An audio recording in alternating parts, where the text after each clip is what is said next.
ఇప్పటికే అయోధ్యలో రామ మందిరం ప్రారంభోత్సవానికి సర్వం సిద్ధమైంది. అంతేకాకుండా అయోధ్యలో కొలువు తీరనున్న కోదండ రాముని దర్శనం కోసం రామభక్తులు ఎంతో ఆతురతగా ఎదురుచూస్తున్నారు.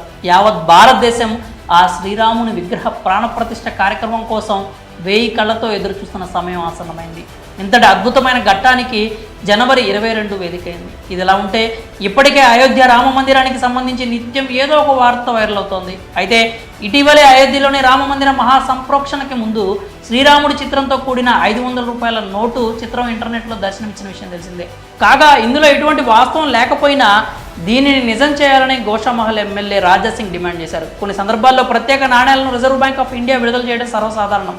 అలాగే కొందరు మహనీయులను గుర్తు చేసుకుంటూ కూడా కాయిన్స్ను విడుదల చేస్తూ ఉంటారు. ఇటీవల సీనియర్ ఎన్టీఆర్ పై వచ్చిన 100 రూపాయల నాణ్యం గురించి తెలిసిందే. ఈ క్రమంలోనే ఇప్పుడు అయోధ్యలో రామమందిర ప్రారంభోత్సవం సందర్భంగా 500 రూపాయల నోటుపై రాముని చిత్రం ముద్రించినట్లు వార్తలు, దానికి సంబంధించిన ఫోటోలు సోషల్ మీడియాలో తెగ వైరల్ అయ్యాయి. అయితే వాటిలో ఎంతవరకు నిజం లేదని తేలిపోయింది. అయితే ఇప్పుడు దీన్ని వాస్తవం చేయాలని ఎమ్మెల్యే రాజాసింగ్ డిమాండ్ చేశారు. మహారాష్ట్రలో పర్యటిస్తున్న ఆయన ఓ సభలో మాట్లాడుతూ 500 రూపాయల నోటుపై శ్రీరాముని చిత్రాన్ని ముద్రించాలని ప్రధాని మోదీకి విజ్ఞప్తి చేశారు. ఇప్పటికే ప్రపంచ దేశాల్లో కరెన్సీ నోట్లపై హిందూ దేవుళ్ల ఫోటోలను ముద్రించారని చెప్పారు.